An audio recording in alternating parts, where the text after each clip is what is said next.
अब जो वृंदावन नित्य विहार रस के शरणागत जन हैं, गोरे चरणारविंद की ठसक वाले हैं, जो बड़े बड़े योगींद्र मुनींद्रों के लिए दुर्गम रस है, वो जिनकी भीनी कृपा कटाक्ष से प्राप्त हुआ, प्राप्त होगा और प्राप्त होता रहेगा, वो महाप्रभु श्री हरिवंश चंद्र जी का आज प्राकट्योत्सव है। श्री वृंदावन धाम नित्य दिव्य सच्चिदानंद में है। ये जो हमारी बिहारी बिहारिंजू की उपासना है, ये सगुण और निर्गुण ब्रह्म से परे तत्व है। यहीं से समस्त अवतार प्रकट होते हैं और सृष्टि लीला का विस्तार, पालन और लय होता है। पर नित्य बिहारी बिहारिन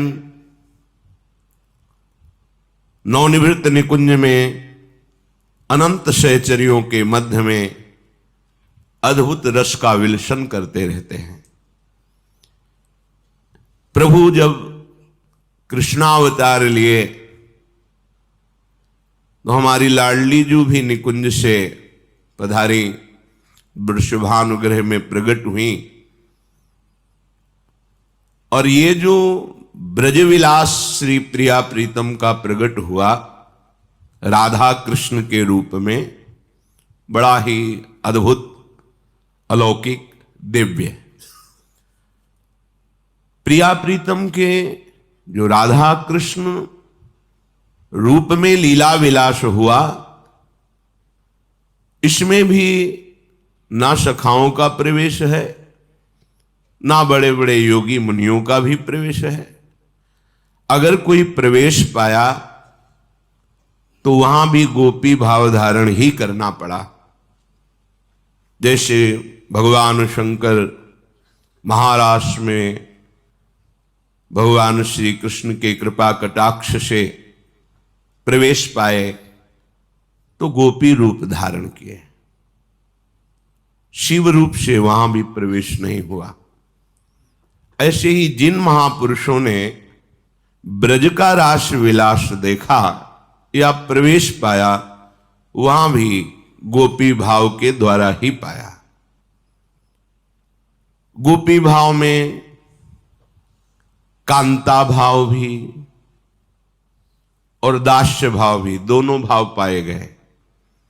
प्रिया प्रीतम की कुंज निकुंजों में दासता स्वीकार करके या श्री कृष्ण के प्रति प्रियतम भाव, पति भाव और लाडली जू के चरणों की आराधना से अपने प्रीतम श्री कृष्ण में, अपने प्राणनाथ में अगाध रति, ऐसा पाया गया।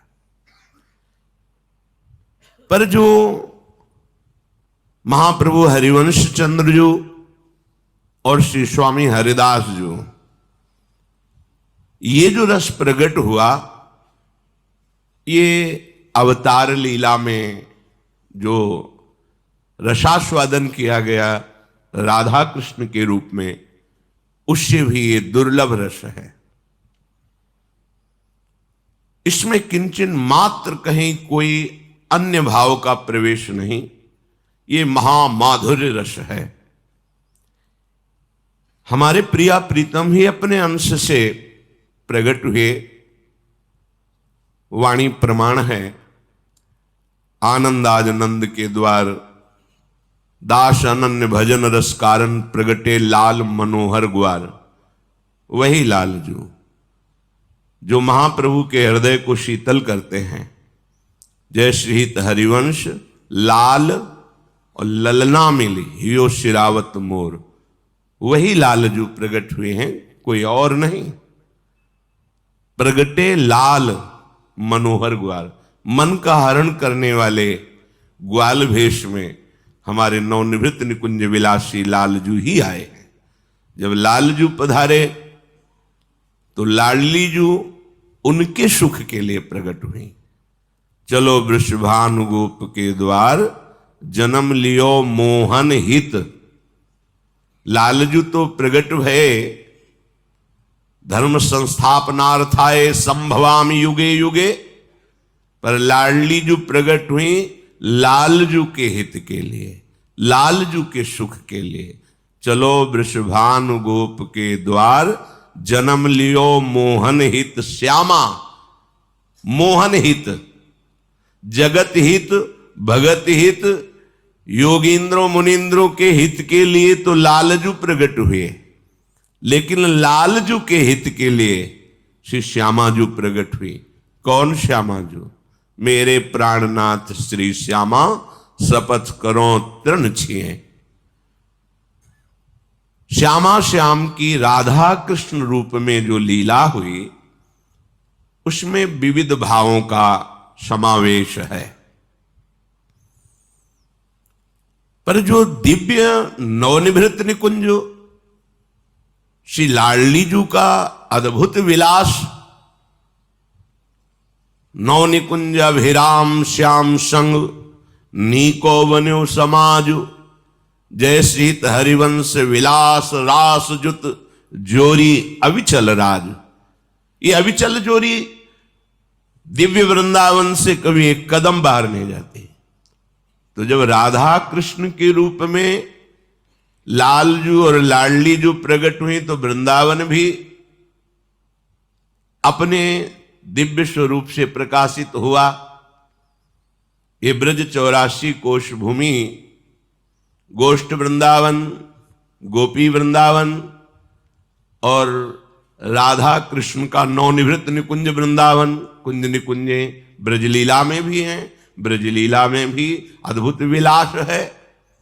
पर ये जो वृंदावन और प्रिया प्रीतम और उनका निज परिकर प्रगट हुआ, इस प्रगट लीला से अत्यंत गोपनीय महारसमयी लीला नित्य निरंतर दिव्य वृंदावन में चलती रहती है। जब प्रियाजू वृषभानु भवन में, लालजू नंद भवन में, वृंदावन अपने अंश से वृंदावन के रूप में, तो फिर ललिता विशाखादि सहचरियां अलग अलग ग्रामों में प्रकट होकर श्री स्वामिनी जी की परिचर्या में आई। अवतार सखियों का भी हुआ। पर इस प्रगट अवतार लीला से बहुत विलक्षण रूप और बहुत विलक्षण रसमयी लीला श्री श्यामा श्याम की नित्य निरंतर चलती रहती है। जो अवतार हुआ वो सृष्टि में हुआ, पर जहां से अवतार हुआ वो सृष्टि से अलग है। जब महाप्रलय होता है, कुछ नहीं बचता है, तब वृंदावन जो नित्य चिदानंद धाम है, इसमें महाप्रलय की पवन का भी प्रवेश नहीं, क्योंकि ये सृष्टि से बाहर है, ये ब्रह्मा का रचा हुआ नहीं। हरिराम व्यास जी कहते हैं, वृंदावन की शोभा देखत, ये जो देखत शब्द आया, ये महाप्रभु हरिवंश चंद्रजू की कृपा से आया। खुद स्वीकार करते हैं, सोयो हुतो विषय मंदिर में, हित गुरु टेरी जगायो, अब तो व्यास बिहार बिलोकत। बिलोकत माने देखना। मैं तो विषय मंदिर में सो रहा था, अर्थात विषयों में भूला हुआ, देह भाव से दूसरों को शास्त्रार्थ में परास्त करता हुआ दिग्विजयी पंडित के रूप में था। भक्ति तो थी ही, पर देखत शब्द नहीं था। अब तो व्यास बिहार बिलोकत। कौन सा बिहार? जिसे शुक नारद मुनि गायो, उन्होंने जो गान किया है, अब मैं वहां पहुंच करके उसे देख रहा हूं। दिव्य वृंदावन प्रिया प्रीतम का निज महल है। बोले मेरे नयन शिरात, अब मेरे नयनों की शीतलता का विषय नवनिवृत्त निकुंज वृंदावन। ये वो वृंदावन नहीं कि प्रगट हुआ अंतर्धान हो गया। जिसमें आप बैठे हैं, यहीं से प्रकट हुआ है यही वृंदावन। ये ब्रज 84 कोश भूमि पर इसी में दिव्य चिदानंद वृंदावन की प्राप्ति कराने की सामर्थ्य है, इसी भूमि में। कैसा है? बोले कुंजन कुंज पुंज सुख बरसत हर्षत सबके गात। अद्भुत अद्भुत कुंजन कुंज है। सबसे शोभाशाली अनंत ब्रह्मांडों में वैकुंठ धाम है, उसकी समानता कोई नहीं कर सकता। वैकुंठ धाम की शोभा का क्या वर्णन कोई कर सकता है, जहां स्वयं लक्ष्मी जी भगवान श्री हरि के चरणों को शैलाती हुई विराजमान है, तो समस्त वैभव अनंत सुख वहां लुटते घूमते हैं। पर जिन्होंने वृंदावन की कुंज निकुंजों का सुख देखा, वो नहीं, वैकुंठ तुलना में नहीं। वृंदावन की लता सम कोटि कल्प तरुणाही, रज की तुल वैकुंठ नहीं और लोक की माही। ये रजरानी वो महान सुख प्रदान करती जो वैकुंठ में भी नहीं है। जहां हमारे सौंदर्य समुद्र युगल सरकार गलवहियां दिए हुए मनो मृणाल भूषण भूषित भुज श्याम अंश पर डारी, जैसे हित हरिवंश जुगल करनी गज बिहरत बन पिया प्यारी। अद्भुत निकुंज वृंदावन दुति पत्र की उपमा को कछु नाही, कोटि कोटि बैकुंठ हो तेषम कहे न जाए। ऐसी अद्भुत कुंज निकुंजे जिसे देख करके हरिराम व्यास जी कह रहे मेरे आज नेत्र शीतल हो गए। जहां सुख लुटता घूमता है, कौन सा सुख? प्रेम सुख। इस प्रेम सुख का जरा सा किनका मिल जाए तो मोक्ष सुख पग पेलिरी। वेणु कानन कुणित श्रवण सुंदर सुनत, मुक्ति सम सकल सुख पाए पग पेलिरी। खुद की कृत्य हो जाता है मोक्ष सुख भी, जिसके नेत्रों में ये सुख झलकता है। हरिराम व्यास जी कह रहे राधा मोहन के निज मंदिर महाप्रलय नहीं जात। प्रलय में ब्रह्मा जी सब अपने में समेट करके शयन करते हैं, महाप्रलय में ब्रह्मा भी समिट जाते हैं, कुछ नहीं बचता, केवल श्री हरि। लेकिन वो महाप्रलय की पवन का भी प्रवेश वृंदावन में नहीं, क्योंकि ब्रह्मा के द्वारा रचा हुआ नहीं है। ये निज भवन है प्रिया प्रीतम का, यहीं से सब अवतार होते हैं, यहीं से धाम धामी प्रकट होते हैं। ये वृंदावन ब्रह्माते उपजयो न, ब्रह्मा के संकल्प से प्रकट हुआ है, वृंदावन नहीं है। अखंडित, यहां कभी कोई विनाश लीला नहीं होती, यह अखंड सच्चिदानंदमय है। कबहू ना ही नशात, यहां पूरे वृंदावन की तो बात जाने दो, एक वृक्ष का पत्ता भी कभी नहीं झड़ता। जब नवीन बसंत आता है तो पतझड़ होता है ना, पर वृंदावन में नहीं, क्योंकि सदा वसंत रहे तो वृंदावन। यहां एक रस सच्चिदानंदमय वृंदावन में बसंत का प्रभाव रहता है। यहां पतझड़ भी नहीं होता, विनाश शब्द ही नहीं है, विनाश शब्द ही नहीं है। चिदानंद विनाशी, जैसे भगवान का श्री विग्रह विकार रहित सच्चिदानंद, ऐसे ही धाम सच्चिदानंद। अभी जानते ही नहीं कि सच्चिदानंद क्या है। विनाश रहित, कबहू ना ही नशात। फनी पर शास्त्रों में वर्णन आता है, अनंत महामहिम भगवान शेष अपने फण पर इन अनंत ब्रह्मांडों को सरसों के दाने के समान रखे हुए हैं। कोई भार नहीं लगता उनको, अनंत ब्रह्मांडों का भार अपने फण पर धारण किए हुए हैं। तो एक सरसों के दाने जैसा, जैसे सर में सरसों का दाना डाल दो पता ही नहीं चलेगा, ऐसे ही भगवान शेष अपने फल पर अनंत ब्रह्मांडों को धारण किए हुए हैं। तो ये फनी पर भगवान शेष पर जो ब्रह्मा के द्वारा रचे हुए ब्रह्मांड हैं उनसे बिल्कुल विलग है, अर्थात ये भगवान शेष के शीश पर विराजमान सृष्टि में नहीं है। रवितर संपूर्ण ब्रह्मांडों का प्रकाश भगवान भुवन भास्कर सूर्य से होता है। दिव्य चिदानंद वृंदावन में सहचरियां ही प्रकाशित कर रही हैं। वही चंदा सखी चंद्र बन जाती हैं, प्रभा सखी भास्कर रूप से चमकती रहती, किसी और का प्रवेश नहीं है। नहीं विराट मह, शास्त्रों में वर्णन है कि भगवान विराट पुरुष में ही अनंत ब्रह्मांडों का सृजन हुआ। तो ये विराट से सृजन किया हुआ ब्रह्मांड नहीं है वृंदावन, ये मूल प्रिया प्रीतम का निज धाम। ये विराट शेष के फण पर, रवि के तर पर ब्रह्मा जी के द्वारा बनाया हुआ नहीं है। नहीं संध्या नहीं प्रात, ये कालातीत धाम है। यहां काल के अनुसार, समय के अनुसार संध्या प्रभात नहीं होता। यहां श्री जी की इच्छा के अनुसार संध्या सखी है, प्रभात सखी है। अब इच्छा हुई प्रभात की तो अभी प्रभात, अब इच्छा हुई संध्या की तो अभी संध्या। वो सूर्य के प्रमाण से रात्रि, दिवस, संध्या, प्रातः इनका विभाग नहीं सीधाम वृंदावन में। रात्रि हित सजनी स्वरूपा सखी है, दिवस सखी है, दूसरा नहीं। अब इच्छा हुई बसंत ऋतु में भी वर्षा ऋतु का प्रारंभ हो गया।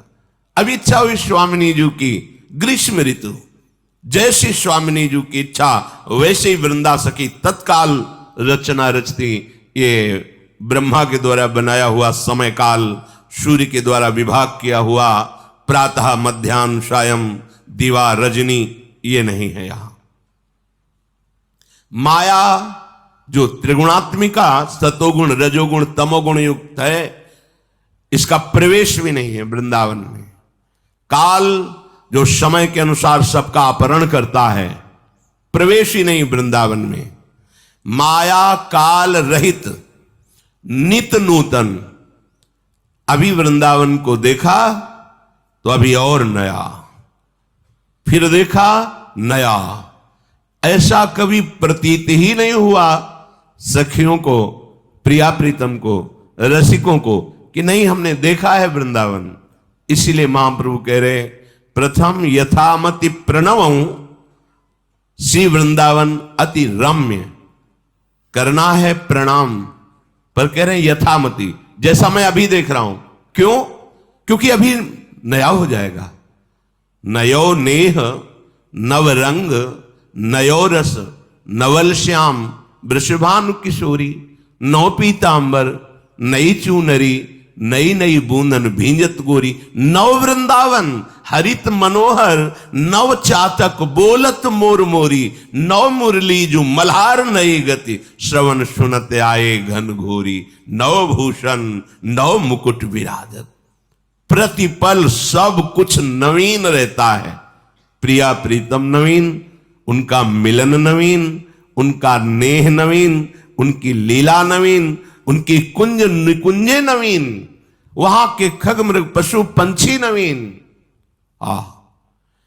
नित नूतन सदा फूल फल पात। नवीन नवीन दर्शन पुष्पों का, पत्रों का, कुंज निकुंजों का। हरिराम व्यास जी कहते हैं निर्गुण सगुण ब्रह्म ते न्यारो बिहरत सदा शुभात।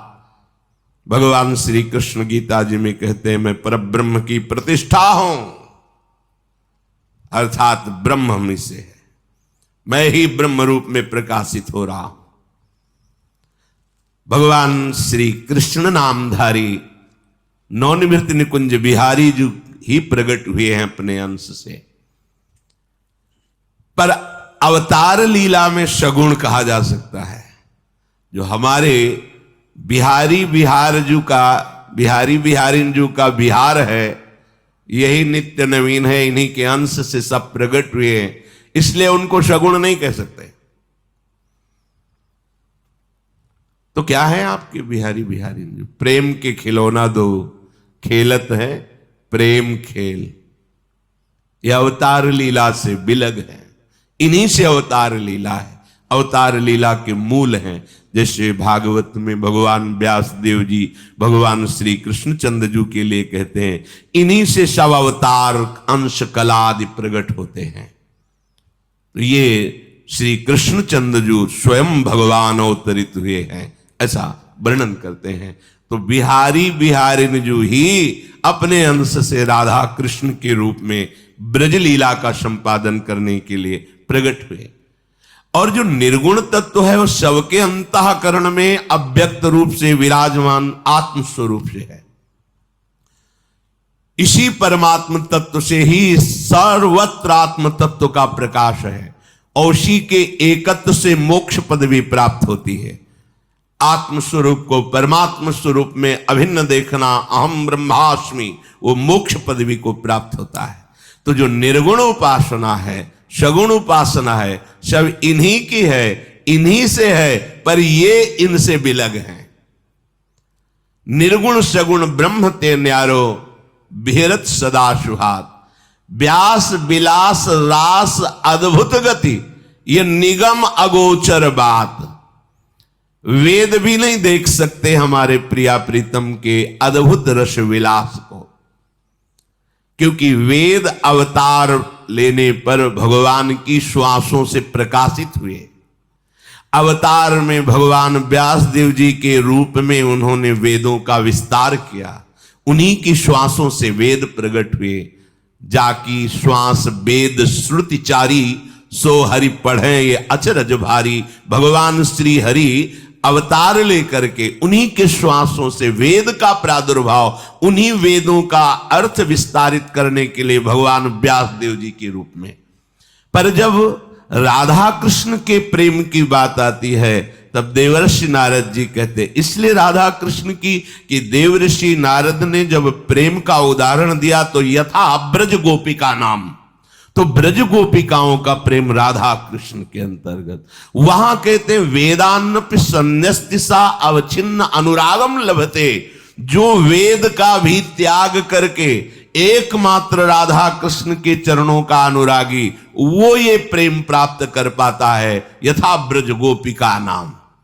लेकिन नवनिवृत्त निकुंज विलासी श्री श्यामा श्याम के प्रेम में अब वेदातीत रस में वेद का तो प्रवेश ही नहीं है। वेद केवल इतना संकेत किया है, रसो वैशः रसम हृदयम लब्ध्वा आनंदी भवतु। वो परम रस स्वरूप परमात्मा ऐसा है कि अगर किंचन मात्र उसका रस मिल जाए तो आनंद की उन्मत्तता आ जाएगी। ध्रुवदास जी ने इसी की व्याख्या की, रस ही की मूर्ति दो, जिसे वो कह रहा है, जिसे नेति नेति वेद कह रहे हैं। जो रस नेति नेति श्रुति भाख्यो, ताको ते अधर सुधारस चाख्यो। या नेति नेति नहीं है, ताको ते अधर सुधारस चाख्यो। रस ही की मूर्ति दो, ये वो अंतर है। वेद संकेत कर रहा है मेरी पहुंच के बाहर है, रसो वैसा रसम हृदयम लब्ध्वा आनंदी भवतु। और ध्रुवदास जी कह रहे रस ही की मूर्ति दो, ये रसिक लाडली लाल, रस ही सो बिलसत रहे, रस भरे नयन विशाल।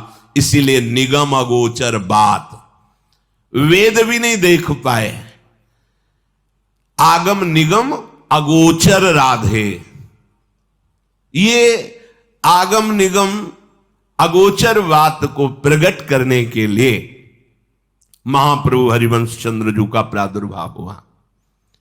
एक समय नवनिवृत्त निकुंज में प्रिया प्रीतम गलबैया दिए हुए विहरण कर रहे हैं, जहां सुंदर पुष्पों का अद्भुत पराग बिछा हुआ है।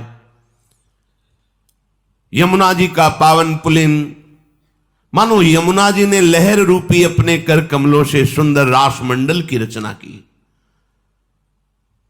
कर्पूर का चूर्ण, सुवासित इत्र आदि से भूमि सींची गई और कुसुम पराग